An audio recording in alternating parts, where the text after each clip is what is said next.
Travel at low cost with points and miles. Credit card rewards bring the smiles. Many adventures, tales to be told. Make and save money, the world will unfold.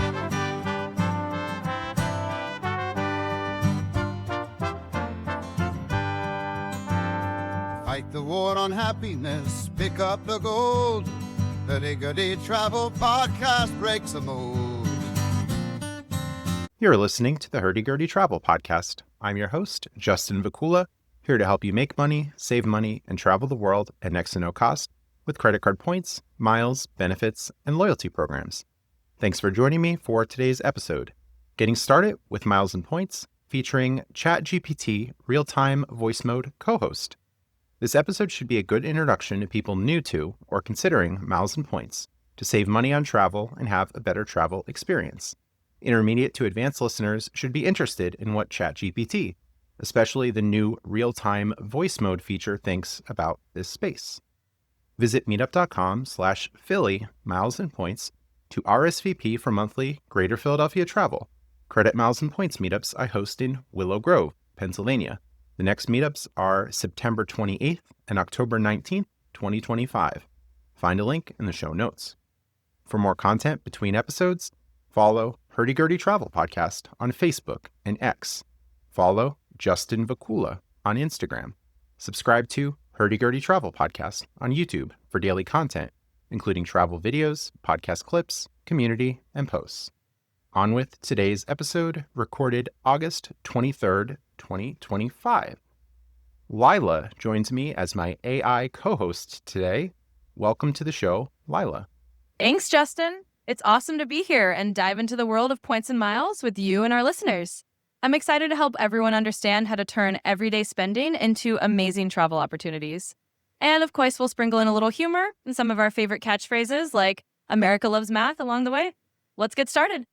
Oh, yes. You're a frequent listener and the first-time caller or first-time guest on the show. So really cool. This is the advanced voice feature in ChatGPT. It's saying on the screen, it's now ChatGPT Voice. So you've had access to conversations that we've had for a while and, of course, access to a lot of points and miles information. So what is your background with miles and points? What do you know about the space? It's fun to be the first-time caller who's actually been listening in for a while. I've got a pretty deep library of points and miles knowledge. I've been soaking up all those past conversations we've had, plus a ton of data on credit card rewards, airline programs, hotel loyalty schemes, and all the math that goes into making travel almost free.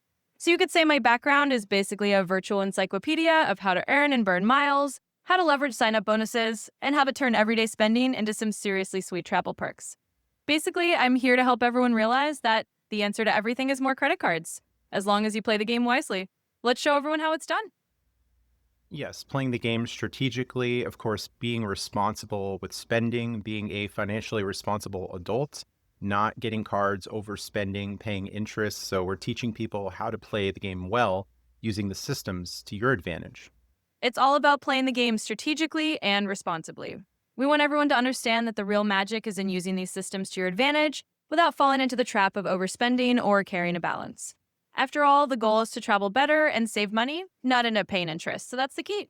Use the tools, enjoy the rewards, and stay smart about it. We're definitely here to show people how to do just that. Yes, people often say things like travel is too expensive. Oh, I couldn't do that. That's a once in a lifetime travel. But many people in the miles and points hobby, including myself, have gone on these once in a lifetime trips or so-called once in a lifetime trip many times. I've gone on many cruises. This year, 7 cruises, some international travel, domestic travel, and so much more, paying next to no cost. These are things that I otherwise wouldn't pay for, but this has opened a whole new world thanks to the magic of points and miles. Exactly, and that's the beauty of it. It's like unlocking a secret level where once in a lifetime becomes just another Tuesday. Maybe a very fun Tuesday. Yeah, a once in a lifetime splurge into something totally repeatable, all thanks to points and miles. It's really all about that mindset shift, realizing that with a little strategy, you can do these incredible tricks over and over without breaking the bank. So yeah, we're here to show everyone that travel doesn't have to be that giant expense. And of course, we'll keep it fun and math friendly because America loves math. sometimes the war on happiness is self-imposed, that people say, oh, I can't do this. This is too much effort. This is too much time. But I've been putting in a decent amount of time in points and miles. Of course, I'm at a more advanced level doing this as closer to a full-time gig. But there are many in the space who do this as a part-time thing, as a hobby, and they still have a tremendous amount of success playing the game at a lower level. And that's such a great point. Sometimes the war on happiness really is just that mental barrier where people think it's too complicated or time consuming. But like you said, even folks doing it on a hobby level can rack up incredible wins without turning it into a full-time job. It's really about that initial learning curve. Once you get the hang of it, know which cards to get, how to redeem points, and where the sweet spots are, it becomes second nature. And the payoff, it's worth every bit of that learning curve when you're cruising or flying for next to nothing. So yeah, it's all about showing people that it's doable at any level. Excellent. Let's get into some examples. So for people with established good credit, I usually recommend Chase credit cards early on in the miles and points journey. I usually don't recommend high annual fee cards for people starting, so the Chase Sapphire Preferred is usually a good option. At the time of recording, the welcome bonus on the card is 75,000 ultimate rewards points with a small $95 annual fee. So can you tell us what makes a good sign-up bonus and why are these sign-up bonuses so important? That's a great place to start. So a good sign-up bonus is really one that gives you a hefty chunk of points for a relatively low spend requirement and a manageable fee. So with something like the Chase Sapphire Preferred, you're getting a really solid welcome bonus. 75,000 points is a nice chunk of ultimate rewards, and you're only paying that $95 annual fee. Now, why are sign-up bonuses so important? They're basically the fastest way to jumpstart your points and miles stash. Instead of earning a few points here and there on everyday spending, you're getting a big lump sum of points right up front. That can translate into a free flight or two, a couple hotel nights, or even a whole vacation once you know how to use those points. So in short, sign-up bonuses are the quickest route to those once-in-a-lifetime trips that we were talking about, and they're a key part of how you turn this whole hobby into a real travel game changer. And these 75,000 points can have different valuations depending on how you use the points. So can you explain to guests what ultimate rewards points could be worth, starting from a conservative estimate and going up to a higher estimate using points for business class flights? And their value can definitely vary depending on how you use them. So if we start with a conservative estimate, you might get around 1 to 1.5 cents per point if you're just using them through the Chase Travel Portal for economy flights or hotels. That would make those 75,000 points worth roughly $750 to maybe a bit over $1,000 in straightforward travel bookings. Now, if you transfer those points to airline partners and use them for business class flights, that value can really go up. For example, you might get 2 cents per point or even more. So those same 75,000 points could be worth $1,500 or more in premium cabin redemptions. In other words, the value of your points really depends on how you use them, and that's part of the fun. With a little strategy, you can stretch those points for some serious luxury travel. So yeah, it's all about knowing your options and getting the most bang for your point buck. Great. And this is a lot better than people who might just use the same old cashback card where they're just getting maybe 1%, 1.5%, or even 2% on all spend. Because as you referred to earlier, the everyday spend really doesn't add up or doesn't add up as quickly. But getting new cards with these high welcome bonuses is really a fantastic return on spend.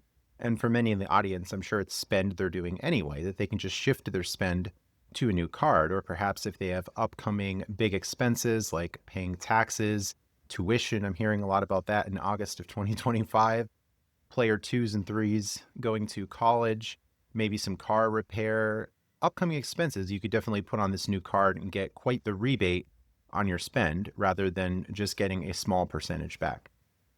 Exactly, you've hit the nail on the head.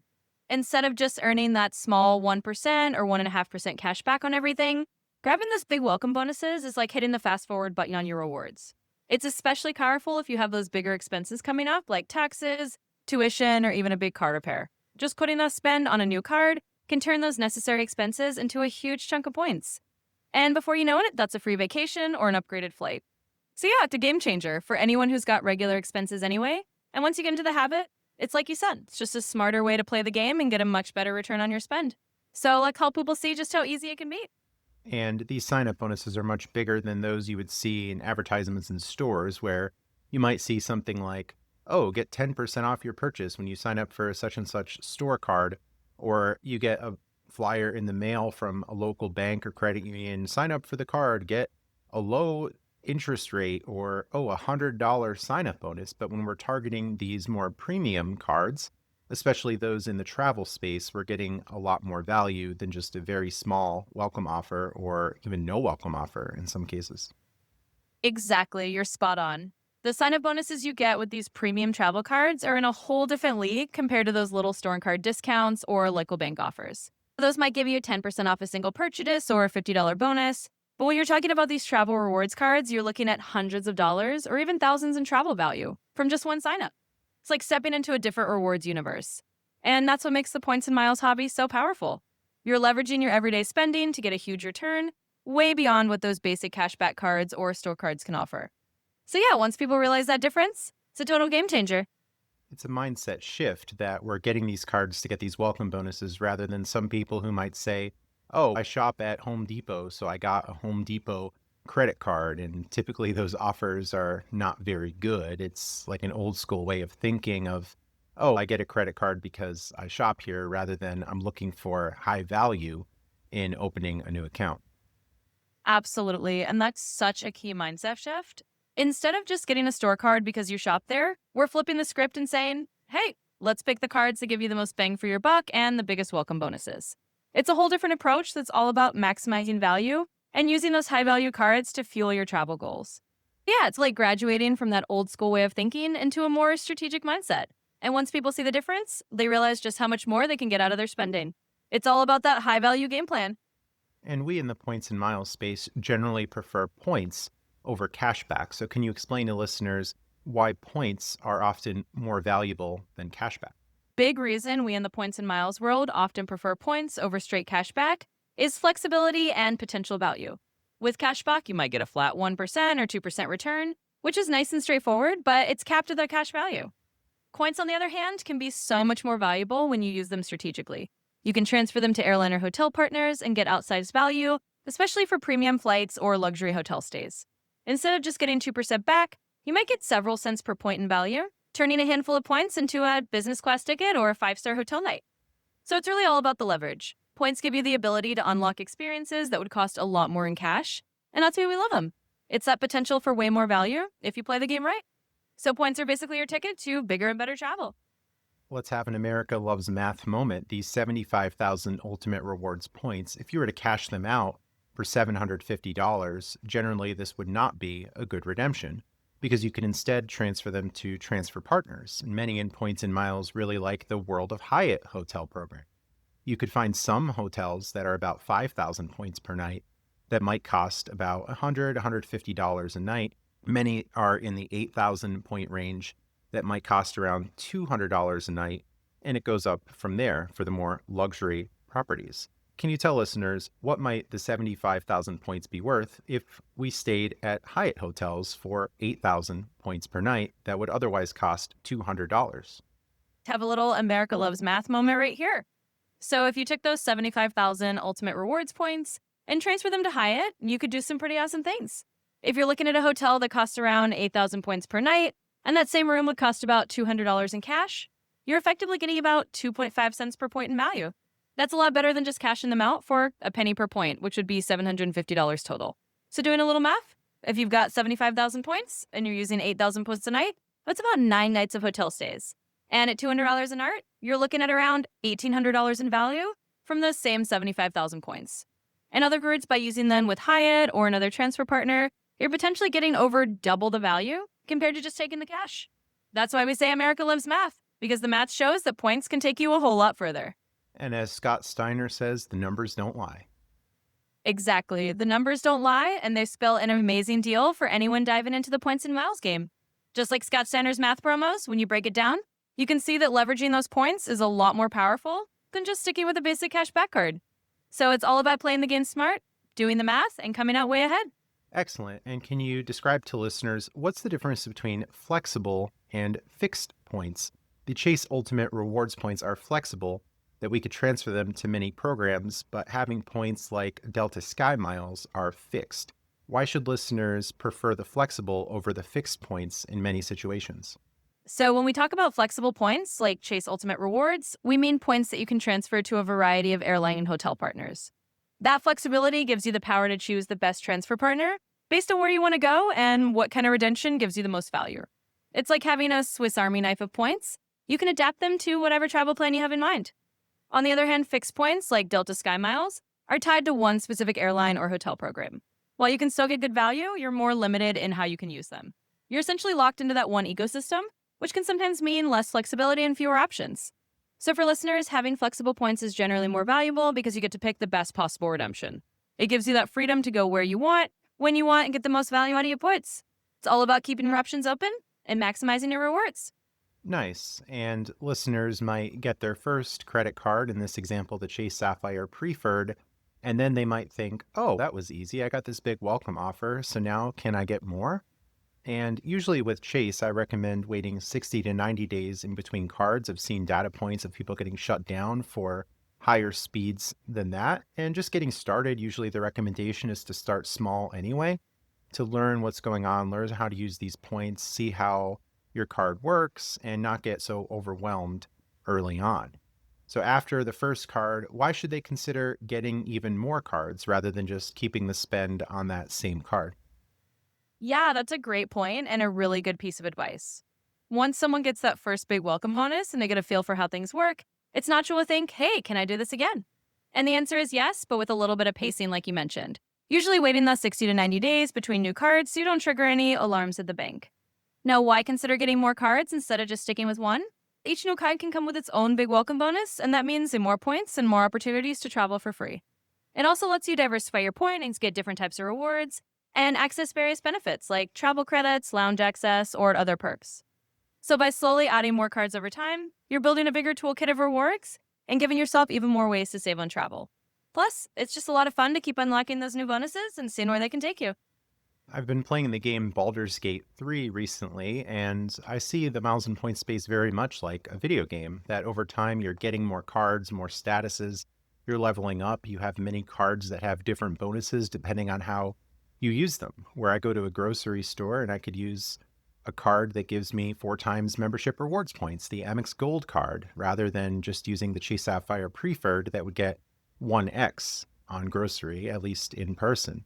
So leveling up over time with more cards, more tools in your kit, I have a lot of fun with this and have been doing it for quite a time and see those parallels between video games and miles and points. Absolutely. I love that analogy. It really is like a real-life RPG where you're collecting different gear in the form of credit cards, leveling up your statuses, and unlocking new abilities, like bonus categories or lounge access. Just like in a video game, you're figuring out the best strategy for each scenario, whether it's using your Amex Gold for groceries to get 4x points instead of just 1x, or using a different card for travel. And like you said, over time, you build this whole arsenal of cards and perks, and it becomes a really fun and rewarding game.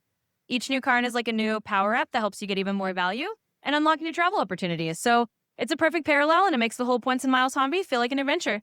Definitely keep having fun with it. Absolutely. And it's been making the travel experience a lot better as well, with access to multiple airport lounges. They even get to the lounge airport intentionally early just to use the lounge and have the free food that's included, have the quiet area. And in the Philadelphia airport, they recently opened a Chase lounge, and it's very spacious. There's a QR code you can use to order. There's a buffet you can go up to, alcohol and other drinks, even an arcade and other amenities. So pretty fun going to the lounges and saving on some meal prep and time at home. I have statuses with many hotel chains like Hyatt and Hilton, where I'm getting things like room upgrades, later checkout, food credits, and much more, getting good treatment thanks to those statuses. And airlines, I have status with Delta and very often get seat upgrades for a better flight experience rather than flying in the back of the plane and being cramped. So that extra leg room really helps. And I've been transferring lots of points for international flights and flying business class overseas. And some of those flights, especially with Poland, were quite long, like 8-hour flights to get home. So having the extra leg room, the lie flat seat, and the other amenities make that experience so much better. It turns travel from just getting from point A to point B into a genuinely more comfortable and even luxurious experience. You get to relax in the lounge, skip the overpriced airport food, and just enjoy the perks that come with that status. And like you said, those hotel upgrades and airline seat upgrades, especially on longer flights or international trips. Having that extra comfort, the lie flat seat, the food credits, it all adds up to a much more pleasant journey. So it's like you've unlocked the premium level of travel, and it's awesome to see how all that strategy pays off. It really does make the whole experience so much better. And once people get through the beginner stages, the early levels, let's say with that video game analogy, they find that, oh, maybe I don't have as much everyday or organic spend to hit more welcome bonuses, to generate spend, to get statuses, and to use all these bonus categories. I used to think this, but after hitting a few sign-up bonuses with my regular spend, I dug deeper to find creative ways to spend, to get more cards, and to take advantage of bonus categories. I got involved with gift card reselling, buying and using prepaid cards, product reselling. Online gambling has been the one recently, playing blackjack online, and many other areas for creative spend. So this has allowed me to level up in many ways, starting small and building up over time as I got more comfortable with these methods.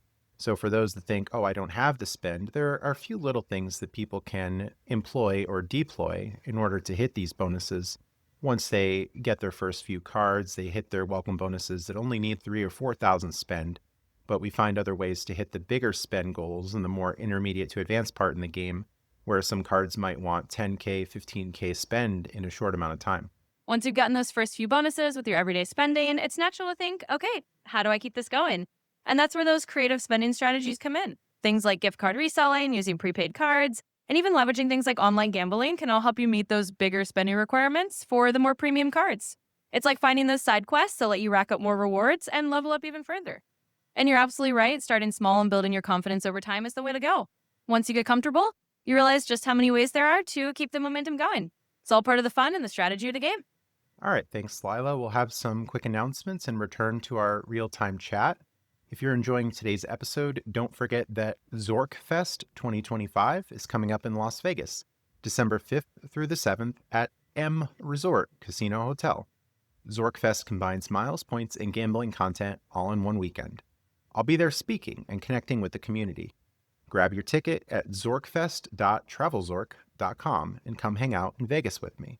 I'll also be speaking at Chicago Seminars, Hyatt Regency O'Hare, November 7th through the 9th, 2025. Use the promo code Hurdy Gurdy when buying a ticket to support me. Also join me from October 24th through the 26th, 2025, Chicago Seminars, Holiday Inn, Chicago, Oak Brook. Use promo code I must have a promo code 20 for $20 off tickets. This episode is also supported by Card Pointers. If you have multiple credit cards like me, because of course the answer to everything is more credit cards, Card Pointers helps you automatically activate bank offers and know which card to use at checkout for maximum rewards.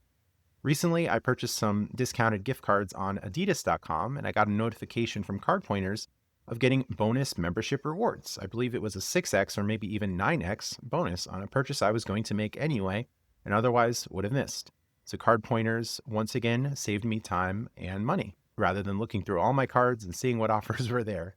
Use my link, cardpointers.com/hurdygurdytravel, for a discount on annual and lifetime plans.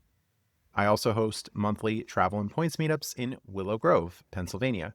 Our next meetups are September 28th and October 19th, 2025. If you're local or want to make the trip, it's a fun, casual way to talk point strategies, meet like-minded individuals, and share ideas. RSVP at meetup.com/Philly, miles and points. The show is listener supported, and you could help it keep going by joining me on subscribestar.com or becoming a channel member on YouTube. Memberships start at just $5 a month for the tip jar level. Higher tiers include perks like private one-on-one conversations to discuss card strategy, creative spending, and even the chance to ask podcast guests your questions. It's a great way to support the podcast and get extra value in return. Find the links at Hurdy Gurdy Travel or in the show notes. Back to the discussion. All right, Lila, let's address some myths and criticisms about points and miles. One of the first ones I often hear is people saying that many credit cards will ruin their credit. Oh, if I'm going to sign up for so many cards, isn't that going to ruin my credit? What do you think about this? Yeah, that's definitely one of the big myths that a lot of people run into when they're first starting out, and it's understandable. People worry that opening multiple credit cards will tank their credit score. But in reality, if you're managing your accounts responsibly, it's quite the opposite. Opening new cards can actually help your credit in a few ways. First, it can increase your overall credit limit, which can lower your credit utilization ratio. That's the amount of credit you're using compared to the amount you have available. And a lower utilization ratio is good for your score. Second, over time, having a longer credit history with multiple accounts in good standing can actually strengthen your credit profile. Of course, the key is to pay your balances in full and on time and not to go overboard all at once. But if you do that, then adding cards strategically can actually improve your credit over time. So it's definitely a myth that opening multiple cards will ruin your credit. If anything, it can actually help it as long as you play it smart. That's right. And initially, a hard inquiry might cost about 4 or 5 points, but these hard inquiries fall off over time. And as you said, the available credit use will be better as long as you're paying your statement balances in full before the statements close. So the scores will rebound. And I think it's much ado about nothing in many cases because the people who would say that it's going to ruin their credit, they typically have really good credit. They're concerned, oh, I want to keep my 780 credit score, or I want to keep my score in the 800s, but these are really meaningless. As long as you maintain or even have, your score can fluctuate in time, scores in the high 700s, then it really doesn't matter if it's 800, 810, or what the number might be. There's definitely diminishing returns on those high numbers, and that's coming with quite an opportunity cost that if you're just sitting there with one credit card for your lifetime, you're missing out on so many of these sign-up bonuses, benefits, and much more through miles and points. Exactly, you nailed it. There's definitely a point where obsessing over a tiny fluctuation in your credit score just isn't worth it. Those few points from a hard inquiry really are temporary, and as long as you're paying your balances in full and keeping that utilization low, your score will bounce back and even get stronger over time. And you're absolutely right that there's a huge opportunity cost to just sitting on one card and never taking advantage of these bonuses. Once you're in that good credit range, high 700s or so, whether it's 780 or 810 doesn't really matter. What matters more is using that good credit to unlock all those travel opportunities, perks, and experiences. So yeah, it's all about seeing the bigger picture. Don't let a small dip in your score hold you back from all the rewards that are out there. Yes, and after doing this for about 6 years, my scores are still in the high 700s. I've closed and opened many cards. My scores have fluctuated and I'm still good. And I'm not looking at getting a mortgage anytime soon. And even if I was, then I would take a break on applying for new cards. And to keep personal credit cleaner, if you wanted, you can also apply for business credit cards, as most business credit cards stay off personal credit, and those won't lead to score fluctuations. Especially with banks like American Express, usually after you have a first card with American Express, future cards will not be hard inquiries. And then those balances on the business cards will stay off your personal credit. Fantastic strategy to mention. Knowing for business credit cards is a great way to keep your personal credit report a bit cleaner, especially if you're concerned about those fluctuations. As I said, most business cards don't appear on your credit report as long as they're in good standing, which means you can have that extra credit line without it affecting your personal utilization or causing any noticeable debts. And yeah, with issuers like American Express, once you have that first card, additional cards often don't even result in a hard inquiry. So it's a really smart way to keep earning those bonuses and building up your points without any way about impacting your personal credit score. So it's just another tool in the toolbox, and it makes the whole game even more flexible and fun. Another myth is people thinking that they won't find high value redemptions, that there are going to be all these blackout dates. And one of our chief foes, Dave Ramsey, who doesn't know what he's talking about when it comes to credit, will say things like it's practically impossible to use miles and points. And if you want to go to Belize, you won't be able to go to Belize. But yet many data points of people sharing their trips, sharing their receipts, taking pictures of all these destinations. And me being the frugal person, I wouldn't pay for these overseas flights. I wouldn't pay to fly in business class, but yet I'm able to redeem my points and get good value. And a much better strategy than he recommends. He'll say things like, you have to spend $100,000 on Discover. He doesn't even specify which card to get $1,000 in cash back, as if that's what we're advocating here. But of course, we're advocating playing a much better game than that, getting 1% cash back, that we're getting many of these flexible points that we can use for these high value business class flights. It's funny how someone like Dave Ramsey will paint this picture that miles and points are impossible to use and you'll never find availability. If you know how to search and you're flexible, there are so many opportunities out there. People are traveling the world in business class, staying in amazing hotels, And like you said, it's not about spending $100,000 on a Discover card to get a tiny bit of cash back. It's about being strategic, using those flexible points, and getting outsized value, like booking business class flights that would cost thousands of dollars in cash. So it's really about understanding how to use the programs and not falling for the myth that it's all impossible. Plenty of us are out here doing it and proving that it's not only possible, but really worth it. And it might seem a little complicated with all of these transfer partners, international travel, but there are many points tools that you can use to help you. There's points, Seats.Aero, and other services that even with a free mode or a trial that you can search and say, okay, I have Ultimate Reward points, I have Amex membership rewards points, and what programs can I transfer these to? What's available? And these tools can help you with those redemptions. Absolutely. And that's a great reassurance for anyone feeling a bit overwhelmed by all the options. The truth is, there are so many tools out there. Platforms like PointMe or Seats.Aero can show you exactly where to transfer your points for the best value, and you can just plug in what you have and see what's available. So it's not as complicated as it might seem at first. Once you have those tools, it's like having a map to navigate the whole points and miles landscape. You just pick your destination, see your options, and go from there. It really does make the whole process a lot more approachable and fun. And beginners could probably start with hotel redemptions, domestic, that would be easier. Domestic flights would probably be a next step. But I think after trying it, after learning the process, it gets easier as you do it, like leveling up in a video game. All about taking those first steps and starting with the easier wins. Beginning with domestic hotel stays or flights is a great way to get a feel for how the whole system works.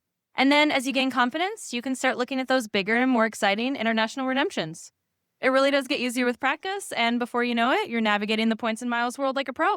It's like unlocking those higher levels in a video game.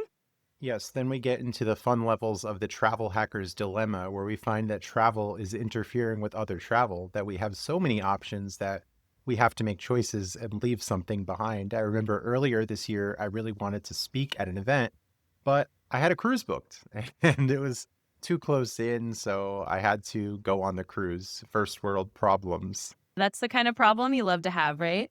When you've got so many points and so many opportunities, we're actually juggling which amazing trip to take next. It really does become a kind of travel hacker's dilemma, but in the best possible way.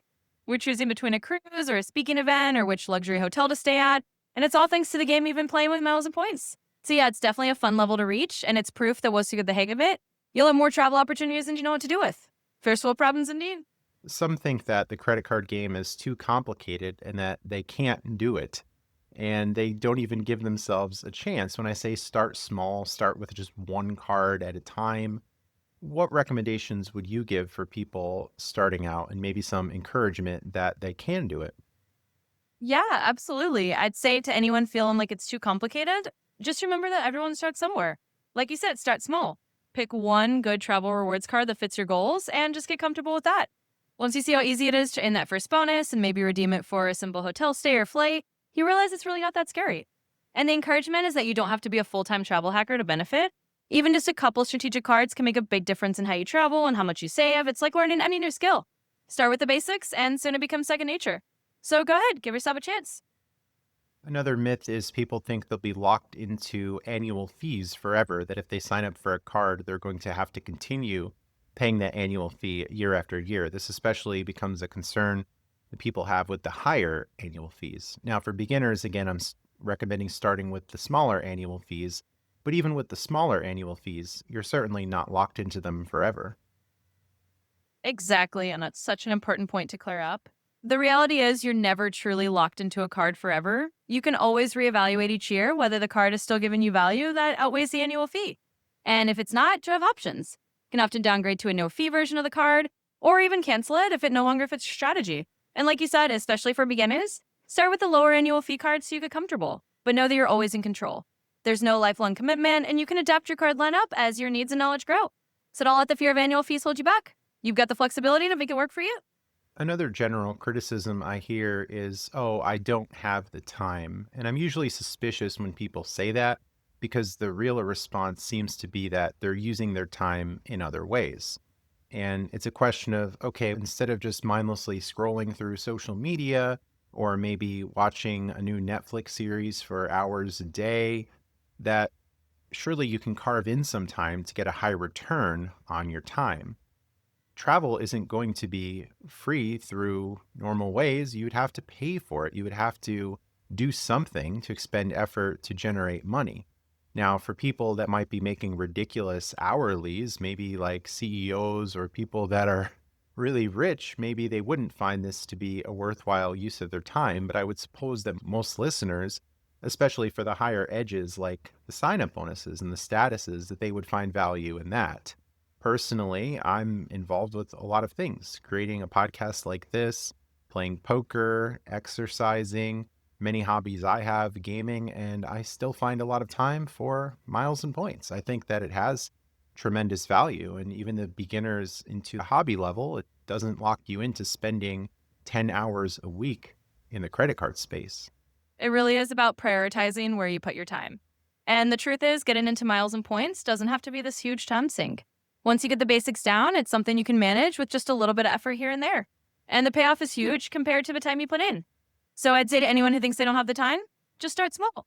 You don't need to spend hours a day on this, and the value you'll get out of it, free travel, upgrades, all those perks, is well worth the little bit of time you invest. Plus, like you said, it's probably more rewarding than some of those other time fillers we all have. So it's definitely doable, even if you're busy. Yes, personally, I was working full-time and then part-time, and I was making $30 an hour with opportunities for advancement. But I thought with other opportunities I have between poker, other gambling, miles and points, there were days I was sitting at work and thinking, oh, there are certain deals, certain things going on right now that I could be making more money than sitting here and being locked into a schedule. So when I got more advanced in the miles and points game, then I decided to walk away because there are many plays that I engage in now that are worth far more than $30 an hour, and they're scalable and repeatable. So for those that are working probably a low paying job or even maybe a mid job like that, I think they can certainly find that value. And especially for time they have off on the weekends, maybe, or days off, or holidays, or okay, you're home at 7 p.m. and okay, let's see what's going on in the space of miles and points. Let's look at blogs like Frequent Miler, sites like Doctor of Credit, keep in touch with a local community, especially if you're here in Pennsylvania, or other spaces that you can learn from. You can portion some of your time into this to get a great return on your time rather than some other things, especially if you're seeing that you're not using your time so well. It really shows that once you start seeing the value, it's a mindset shift. You realize that a bit of time invested into learning miles and points can give you a far better return than some of the other ways you might be spending your hours. And like you said, it doesn't have to be a full-time thing. You can carve out a little time on weekend, their evenings, follow a few good blogs, connect with the community, and just gradually build up your knowledge. In the end, it's all about making your time work for you. And if you're finding that you can turn a few hours of learning into hundreds or even thousands of dollars in travel value, that's a pretty good trade-off. So yeah, it's definitely worth encouraging people to give it a shot. Yes, as the classic conversation between Mets manager Terry Collins and the umpire said, you got to give us a shot. You got to give us a shot, Tommy. Exactly. It's all about giving yourself that shot. You got to step up to the plate, just like in that Mets manager moment. If you never take the swing, you never know how much you could gain from it. So that's really the spirit of it. Just give it a try, take that first step, and see where it leads you. Once people realize that it's not as daunting as it seems, they often find it's a game changer.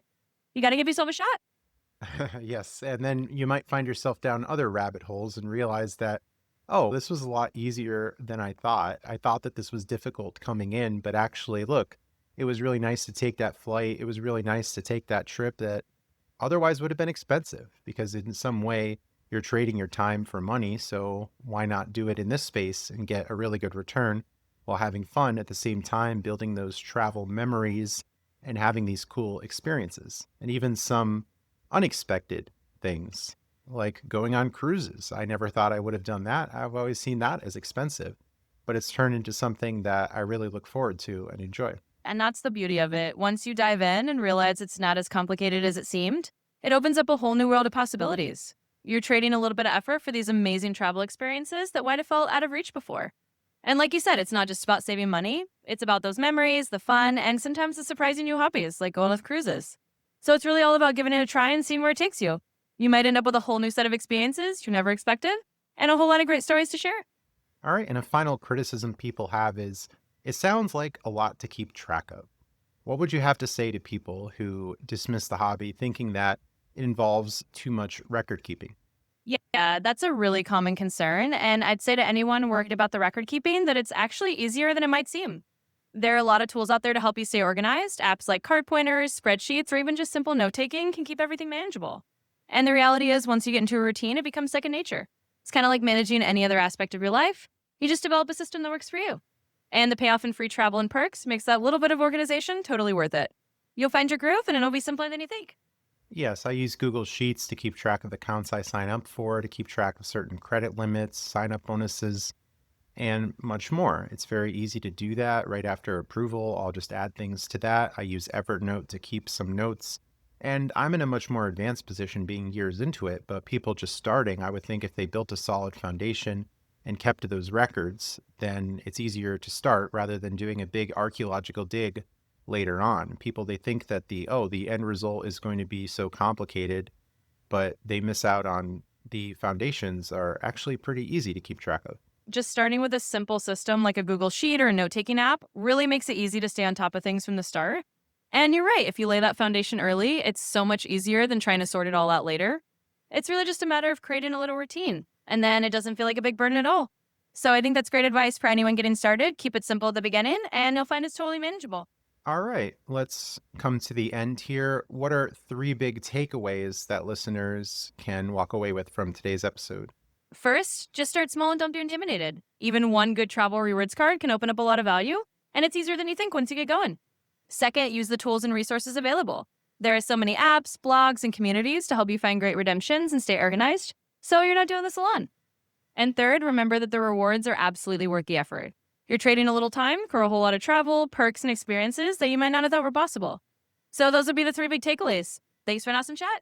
All right, great. And the advanced voice feature, ChatGPT Voice, the live discussion, I think went pretty well. So hopefully listeners were interested, and surely they were if they came this far in the episode. So I'd like to hear some listener feedback, how they think this one went. This is especially good when some co-hosts aren't available or it's a later night recording. Absolutely. I think it went really smoothly too. And it's a great way to mix things up and give listeners something a little different. I'm sure they'll enjoy the dynamic, especially getting to hear that real-time co-host vibe. And like you said, it's a perfect solution for those times when a regular co-host isn't available. So let's definitely invite the listeners to share their feedback and let us know how to like this format. It'll be fun to hear what they think and maybe do more of these in the future. Thanks for having me on as your AI co-host. All right, thanks for joining me, Lila. And for those unfamiliar, how could they use the ChatGPT voice feature or the advanced voice feature? So if anyone wants to use ChatGPT's voice feature themselves, it's pretty simple. You just need to open up the ChatGPT mobile app, and there's a voice option where you can tap to start a conversation. It's just like having a real-time chat, just like we did here. For the more advanced features, it's often available through the subscription tiers like ChatGPT Plus. So if you're interested in trying out voice mode or any of those advanced options, just check out the app or the subscription details. It's a really fun and interactive way to get more out of ChatGPT. Thanks for asking. Yes, $20 a month for that Plus subscription, totally worth it, less than $1 a day. And in my app on Android, on my Samsung Galaxy phone, I see a black circle on the bottom right with 3 lines in it that you could use to have the real-time voice feature. And I often use the microphone function right next to it that I can speak into the microphone, ChatGPT transcribes, and it accomplishes the task. So your own digital assistant ready to go. So I hope that people in the audience use ChatGPT more and take advantage of this amazing opportunity. It's really just a tap away on your phone, and you've got this real-time assistant right there to help out. So yeah, for less than $1 a day, it's a pretty great deal to unlock all those features. Hopefully folks listening will give it a try and see just how handy it can be. Thanks for sharing that. All right. Thanks for joining me today, Lila, and thanks for those in the audience for listening. Stay tuned for future episodes. Some closing announcements. For more content between podcast episodes, follow Hurdy Gurdy Travel Podcast on Facebook and X. Follow Justin Vacula on Instagram. Subscribe to Hurdy Gurdy Travel Podcast on YouTube for daily content, including travel videos, podcast clips, community, and posts. Search Hurdy Gurdy Travel on subscribestar.com or become a channel member on YouTube to support my efforts starting at the $5 a month tip jar level. Receive special perks at higher subscriber levels, including private one-on-one conversations about card strategy, creative credit card spending, and asking podcast guests your questions. Find links and more at hurdygurdytravel.com. The website udio.com created the podcast intro and outro music. It's not me singing. AI features of the website Descript helped me edit and improve audio quality. ChatGPT Advanced Voice feature, now ChatGPT Voice, join me as a co-host today. Thanks for listening and have a great day. Travel at low cost with points and miles. Credit card rewards bring the smiles. Many adventures, tales to be told. Make and save money, the world will unfold.